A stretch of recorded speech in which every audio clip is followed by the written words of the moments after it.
नमस्कार, स्वागत है आपका। आप देख रहे हैं द न्यूज और मैं रानी गुप्ता आपके साथ। बिहार के पत्रकार मनीष कश्यप ने रिहाई के बाद बड़ी दहाड़ मारी है। दरअसल आपको बता दें कि उन्होंने रिहा होते ही बिहार की नीतीश और तेजस्वी सरकार को जम करके घेरा है और उन्होंने बिहार की सरकार को कंस सरकार करार दिया है। इसी के साथ ही सीधे तौर पर कहीं ना कहीं इस बात के भी संकेत दे दिए हैं कि क्या बिहार में कोई बड़ा खेला होने वाला है, क्योंकि साफ तौर से मनीष कश्यप ने मीडिया से बातचीत करते हुए यह कहा है कि अब उन्हें युवाओं के साथ मिलकर के बिहार को बदलना है। आपको बता दें, दरअसल पटना हाई कोर्ट से सशर्त जमानत मिलने के बाद बिहार के यूट्यूबर पत्रकार मनीष कश्यप को रिहा कर दिया गया है। आपको बता दें कि मनीष को बिहार की बेऊर जेल में रखा गया था। 9 महीने बाद मनीष कश्यप को जेल से रिहाई मिली है।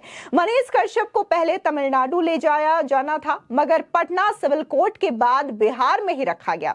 दरअसल मनीष कश्यप ने पटना की बेऊर जेल से निकलते ही बड़ी संख्या में मौजूद समर्थकों से घिर गए और समर्थकों ने उनका जोरदार तरीके से स्वागत किया। कहीं ना कहीं उनके जितने भी समर्थक बिहार में या फिर देश के अलग अलग हिस्सों में मौजूद थे, उन्होंने इस बात का इंतजार किया कि आखिर मनीष कश्यप जो हैं वो जेल से बाहर कब आएंगे। दरअसल इस दौरान मनीष कश्यप ने बिहार सरकार पर जमकर निशाना साधा।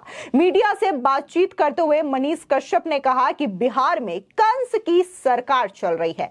मनीष कश्यप ने कहा कि मेरे खिलाफ साजिश की गई थी, इसी की वजह से मैं 9 महीने जेल में रहा। उन्होंने कहा कि भगवान कृष्ण ने जेल में जन्म लिया था।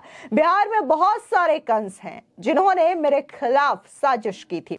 इस दौरान मनीष कश्यप ने कहा कि यह सजा मुझे कोर्ट ने नहीं दी, नेताओं ने दी थी। मुझ पर जो एनएसए लगा दिया गया, जिसे कोर्ट ने हटा दिया। मनीष कश्यप ने कहा कि जो भीड़ आज मौजूद है, इनकी आंखों की उम्मीदें जरूर पूरा करूंगा। जो भी मेरे भाग्य में होगा वो जरूर होगा। मनीष कश्यप ने राजनीति में आने के सवाल पर कहा कि अगर भाग्य में होगा तो मैं इन लोगों के बीच में पत्रकारिता करूंगा और मुझे बिहार को बदलना है। आपको बता दें कि कुछ समय पहले मनीष कश्यप का एक वीडियो भी वायरल हुआ था, जिसमें वो नीतीश और तेजस्वी यादव को चुनौती देते हुए नजर आ रहे थे और चुनाव लड़ने की भी बात कहते हुए नजर आ रहे थे। कहीं ना कहीं इन्हीं चीजों को लेकर के मीडिया ने उनसे सवाल किया, राजनीति में आने को लेकर के। बता दें कि मनीष कश्यप ने कहा कि मैं बिहार का इतना बड़ा अपराधी हूं कि मेरे दादाजी के नाम पर घर की कुर्की कर दी जाती है। यहाँ कंस की सरकार है, वो मुझ पर फिर से कार्रवाई कर सकते हैं। यहाँ मैं जेल से निकला हूं, कोई ट्रैफिक क्लियर नहीं है। अपनी गाड़ी के आगे भारी भीड़ देखकर मनीष कश्यप ने कहा कि यहाँ सभी को सुरक्षा मिल जाती है, लेकिन हमारे लिए रोड ही खाली करवा दीजिए। मनीष कश्यप ने अपने आगे चल रहे लोगों से कहा कि आगे बढ़ने दीजिए, वरना ये लोग मुझ पर फिर से कोई केस कर देंगे। दरअसल आपको बता दें कि 12 मार्च 2023 को हथकड़ी पहने एक व्यक्ति की ट्रेन में यात्रा करते हुए वीडियो अपलोड की गई थी। इसी मामले में मनीष कश्यप के खिलाफ एफआईआर हुई थी। मनीष पर आरोप लगाया गया कि सार्वजनिक भावनाओं को भड़काया गया है। इसके लिए वीडियो के साथ छेड़छाड़ की गई। पुलिस ने आईपीसी और आईटी अधिनियम की कई धाराओं के तहत कार्रवाई की थी। इस केस में पटना हाई कोर्ट ने मनीष कश्यप को सशर्त नियमित जमानत दी है। आपको बता दें कि इस दौरान मनीष कश्यप ने आगे यह भी कहा कि बिहार का डीएनए इतना खराब नहीं है कि कंस से डर जाएंगे। बिहार के डीएनए में दशरथ मांझी और गुरु गोविंद सिंह महाराज जी का डीएनए है। मनीष कश्यप ने बताया कि नानी मेरी कैंसर से पीड़ित है, जिनका इलाज मैं लगातार करवा रहा था, लेकिन मैं जेल जाने के बाद इलाज नहीं करवा पाया। मेरी नानी कैंसर की 4th स्टेज में बीमार है, जिसका इलाज एम्स में चल रहा है। मेरे जेल जाने से नानी के इलाज में बहुत दिक्कतें हुई हैं। जेल से रिहा होने के बाद सबसे पहले मैं अपनी माँ से मिलने बेतिया गांव जाऊंगा, उसके बाद नानी से भी मिलेंगे। आपको बता दें, दरअसल मनीष कश्यप पर कानूनी शिकंजा तब कसा गया था जब तमिलनाडु में बिहार के लोगों के खिलाफ हिंसा को लेकर एक वीडियो सामने आया था। आरोप लगाया गया था कि यह वीडियो मनीष कश्यप ने फर्जी तरीके से अपने यूट्यूब चैनल पर दिखाया है। मनीष कश्यप के वीडियो को तमिलनाडु पुलिस ने गलत बताते हुए केस दर्ज किया था। वहीं तमिलनाडु सरकार ने मनीष कश्यप पर एनएसए के तहत कार्रवाई भी की थी।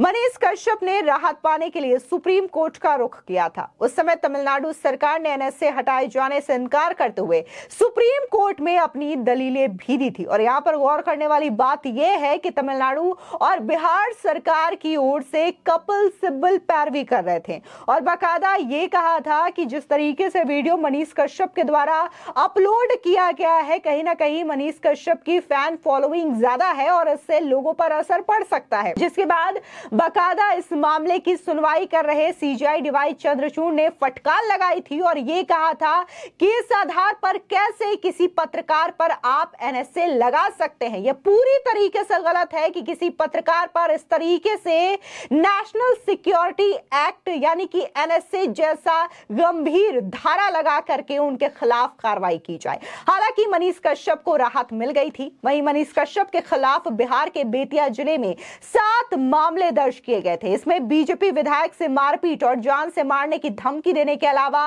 बैंक मैनेजर से मारपीट का आरोप भी था। इस मामले में कुर्की जब्ती के बाद मनीष ने थाने में सरेंडर कर दिया था। तभी से मनीष कश्यप को जेल में रखा गया था। आपको बता दें कि तमिलनाडु में मनीष कश्यप के खिलाफ 6 मामले दर्ज हुए थे। सिविल कोर्ट के फैसले के बाद मनीष को तमिलनाडु जेल में नहीं जाना पड़ा। वहीं मनीष को पटना की ही जेल में रखा गया। यहां कई मामलों में सुनवाई के दौरान पेशी होनी थी। वहीं तमिलनाडु में दर्ज मामलों में पेशी वीडियो कॉन्फ्रेंसिंग के माध्यम से हुई। अगस्त महीने में पटना सिविल कोर्ट ने मनीष कश्यप को बड़ी राहत दी थी और कोर्ट ने मनीष कश्यप को तमिलनाडु जेल वापस नहीं जाने का आदेश भी दिया था। तब वकील शिवनंद भारती ने बताया था कि तमिलनाडु में मनीष के खिलाफ कुल 6 मामले दर्ज हुए थे, जिस पर उन्हें डिफॉल्ट बेल मिली थी। वहीं मनीष के खिलाफ आर्थिक अपराध इकाई के 4 मामले भी दर्ज किए थे, जिसको बाद में यह कहकर के सुप्रीम कोर्ट में क्लब कराने का बात रखा गया था कि अगर ये मामले एक साथ रहेंगे, एक जगह रहेंगे,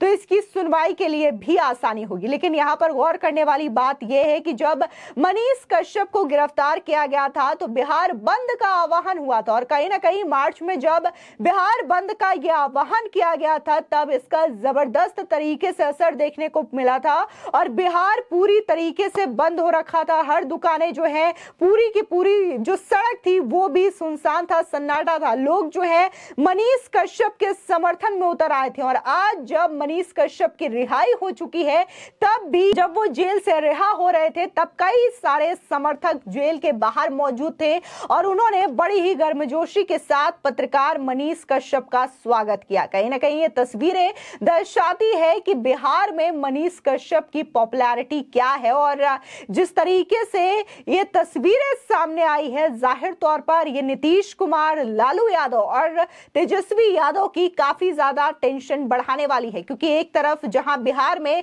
बीजेपी लगातार हमलावर है, कई सारे मुद्दों को लेकर के आरजेडी और जेडीयू को घेरा जा रहा है और अगर हम बात बीजेपी की भी छोड़ दें तो आपस में आरजेडी और जेडीयू के नेता जो हैं एक दूसरे के खिलाफ लगातार बयानबाजी कर रहे हैं। कहने को तो ये इंडिया अलायंस का भी हिस्सा है, लेकिन ये इंडिया अलायंस के बारे में, उनके नेताओं के बारे में भी एक दूसरे के विपरीत बयान देते रहते हैं। तो ऐसे में लगातार बिहार जो है अपने ही नेताओं से घिरी हुई है और इनकी जो टेंशन है वो लगातार बढ़ रही है। लेकिन इस बीच मनीष कश्यप भी अब जेल से बाहर आ चुके हैं, जिससे कि बिहार सरकार की टेंशन, उनके माथे की शिकन और भी ज्यादा बढ़ती हुई नजर आ रही है। फिलहाल इस पूरे मामले को लेकर के आपकी क्या राय है, हमारे कमेंट सेक्शन में जरूर बताएं। धन्यवाद।